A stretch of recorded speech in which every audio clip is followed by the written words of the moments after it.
Hey guys, it's Kerry Creation, and this week we are doing a Mer-May drawing. I'm calling this an art challenge video because if you don't know, if you're not part of the art community, May is considered the Mer-May challenge month. I don't really follow along with the challenge myself, but last year I did do an artwork for it, and this year I decided I would do another one. And of course, last year I used my main mermaid-ish character, who is named Sestri, and I thought I would draw her again this year. And I didn't really have the energy to do a full body, and that wasn't really fitting with the image I had in my mind. I found this really lovely reference on Pinterest, as I always do, so I decided to do this image of her kind of like floating in water, but have it so that it's reflecting stars and things like that. And then I decided to challenge myself just a little bit more, because I have this picture that I did of Sestri at one point years ago. I did it with Posca markers on a canvas, and just like a tiny little one. But I only used like the white of the canvas, black for the lines, and pink. And I really liked that simplicity of limiting the color palette so much for it. I think it turned out really good. So I wanted to limit the color palette for this one as well.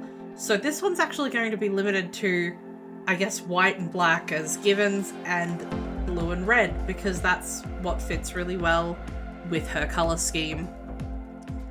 I don't really have a lot to say about this character. Like, really, she was for a roleplay at one point. My friends and I were going to do a Guild Masters of Ravnica D&D 5e spin-off thing, and she was supposed, honestly don't even remember what the name of the guild is, but it's a guild of like people who do like aquatic stuff to their bodies and experiments, and they're all sciencey but magic-y and stuff. If you know what I'm talking about, leave a comment down below and let me know which guild this is, if you're familiar with Magic the Gathering or anything like that, because I can't remember, and honestly it's like 3 in the morning when I'm recording this voiceover and I don't have the energy to go search for it. So just let me know down in the comments, because I can't do it. I can't do it right now.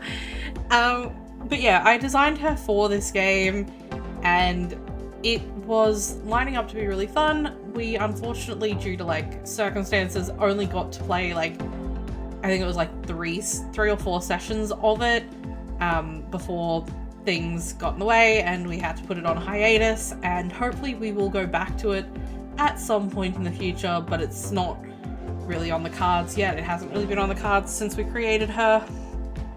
But I still really love her, and because she is aquatic, she's kind of become my token mermaid character, I guess. I don't have any real like mermaid characters, but because she is aquatic, she's actually meant to be like mixed with a manta ray, essentially.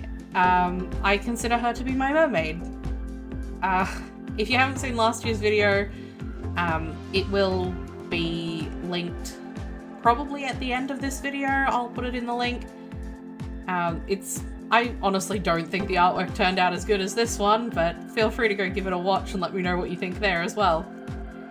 It's really interesting to think that I know I've been doing YouTube videos for over a year now. I'm like always aware of that, but getting to do Mer-May again a year later is really hitting a little bit differently. Like, it's really sinking in. I've been doing my YouTube channel and uploading videos for over a year, and I'm really excited about the idea of getting to do Mer-May again in 2025, and hopefully even longer than that.